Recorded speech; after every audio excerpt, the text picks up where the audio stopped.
Alright. It's your end bolt here. Got some shims, washers. Go down in here. It's right there on the end. Mallet. Or keyway, not pin. What am I saying?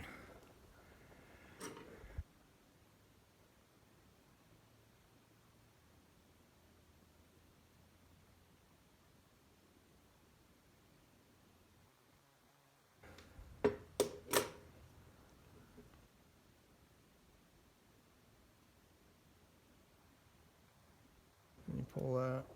Then we're down to this. Got 8. Actually,